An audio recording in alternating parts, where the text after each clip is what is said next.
जय हिंद दोस्तों, वंदे मातरम। देशद्रोह का कानून, इसको लेकर पिछले कुछ दिनों में काफ़ी सारी बातें हो चुकी हैं।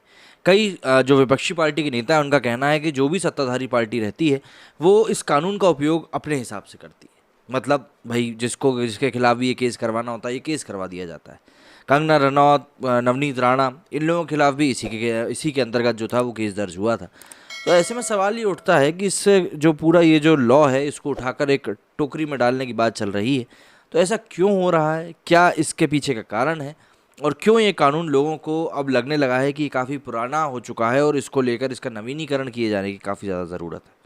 सुप्रीम कोर्ट ने बुधवार को भारत में 152 साल पुराने देशद्रोह कानून पर रोक लगा दी। देखा जाए तो इसे बनाने वाले ब्रिटेन ने भी इस पे 13 साल पहले इस कानून को रद्दी की टोकरी में डाल दिया था। वहीं न्यूजीलैंड, ऑस्ट्रेलिया, इंडोनेशिया, अमेरिका ने भी या तो इस कानून को रद्द कर दिया या इसमें संशोधन किया है। देश के civil liberties activist, human right lawyers और जर्नलिस्ट लंबे समय से तर्क देते आ रहे हैं कि देशद्रोह कानून को अब खत्म कर देना चाहिए। देखा जाए तो इंडिपेंडेंस के लिए जो आंदोलन होता था उसको कुचलने के लिए ब्रिटिश सरकार द्वारा लाए गए कानून के जरिए सरकारें अब इसका इस्तेमाल असंतोष और आलोचना को शांत करने के लिए कर रही हैं। लॉ कमीशन भी अपने कंसल्टेंट पेपर में इस कानून पर सवाल उठा चुका है। अभिनेत्री कंगना रनौत और सांसद नवनीत राणा समेत कई प्रमुख हस्तियों के खिलाफ देशद्रोह का केस दर्ज हो चुका है। ऐसे में आज की वीडियो में हम जानने वाले हैं कि अब तक किन देशों में देशद्रोह कानून को खत्म किया जा चुका है, साथ ही लॉ कमीशन ने अपने कंसल्टेंट पेपर में इस पर आखिर सवाल क्या उठाए।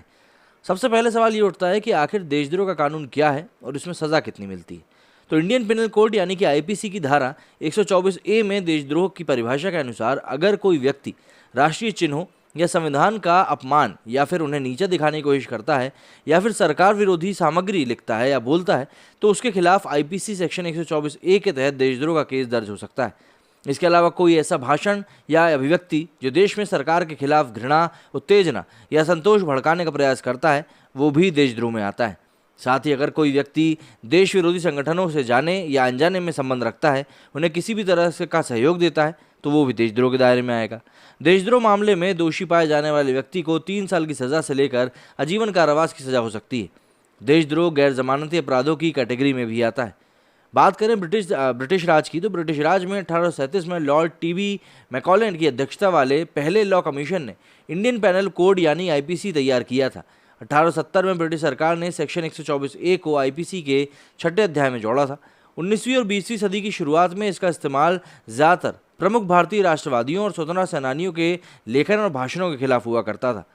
पहला मामला 1891 में अखबार निकालने वाले संपादक जोगेंद्र चंद्र बोस का सामने आता है। बाल गंगाधर तिलक से लेकर महात्मा गांधी तक पर इस सेक्शन के अंतर्गत ट्रायल चले। मैगजीन में छपे अपने 3 लेखों के मामले में ट्रायल झेल रहे महात्मा गांधी ने इस कानून को लेकर कहा था कि सेक्शन 124A जिसके तहत मुझ पर आरोप लगा है, आईपीसी की राजनीतिक वर्गों के बीच नागरिकों की स्वतंत्रता को दबाने के लिए रचे गए कानूनों का राजकुमार है। बात करें अलग अलग देशों की, तो ब्रिटेन इसको 13 साल पहले ही रद्द कर चुका है। जिस देश ने दुनिया को देशद्रोह का कानून दिया उसी ने 13 साल पहले यानी कि सन 2009 में ही इस कानून को खत्म कर दिया था। इस कानून को 12 जनवरी 2010 से ब्रिटेन में रद्द माना जाता है। हालांकि अभी भी विदेशी नागरिकों पर देशद्रोह का मामला चलाया जा सकता है। न्यूजीलैंड की जब बात करें तो इसमें 2007 में खत्म हो चुका है। न्यूजीलैंड में संसद ने देशद्रोह कानून को खत्म करने वाले संशोधन विधेयक को भारी बहुमत के साथ पारित किया था। 114 सांसद इस संशोधन विधेयक के पक्ष में थे जबकि सिर्फ 7 विरोध में थे। ये संशोधन विधेयक 24 अक्टूबर 2007 को पारित हुआ और 1 जनवरी 2008 से लागू हो गया। स्कॉटलैंड में करीब 12 साल पहले इसको खत्म किया गया है। स्कॉटलैंड ने देशद्रोह कानून को 2010 में एक विधेयक के जरिए इसे खत्म कर दिया था। वहीं इंडोनेशिया ने 2007 में देशद्रोह को अनसंवैधानिक घोषित कर दिया था। घाना की सांसद ने भी सर्वसम्मति से देशद्रोही कानून को खत्म कर दिया था। अमेरिका और ऑस्ट्रेलिया जैसे देशों ने या तो देशद्रोह के संबंधित अपने कानूनों में विभिन्न प्रोविजंस को रद्द कर दिया है या फिर इसको दुरुपयोग को रोकने के लिए इस कानून की जो लैंग्वेज है उसमें बदलाव कर दिया है। मतलब ऑस्ट्रेलिया में 2010 में बदलाव किए गए थे। ऑस्ट्रेलिया में पहला व्यापक कानून जिसमें देशद्रोह का अपराध शामिल था वो क्राइम एक्ट 1920 था। इसे 2 बार 1984 और 1991 में रिवाइज किया गया। इसके बाद 2010 ऑस्ट्रेलियन लॉ रिफॉर्म कमीशन यानी कि ALRC की सिफारिश पर नेशनल सिक्योरिटी अमेंडमेंट एक्ट 2010 में देशद्रोह शब्द को हिंसा के लिए उकसाने वाला अपराध में बदल दिया गया। वहीं अमेरिका की जब हम बात करते हैं तो इस बारे में बहुत सारी बहसों के होने के बावजूद कि क्या देशद्रोह को समाप्त करना ही एक सही विकल्प होगा, अमेरिका में एक अपराध बना हुआ है। हालांकि अमेरिका में इसे लगभग एक डेड लॉ के रूप में माना जाता है। अमेरिका में 1798 में देशद्रोह एक्ट के जरिए इसे एक दंडनीय अपराध माना गया था। 1820 में इस एक्ट को खत्म कर दिया गया था।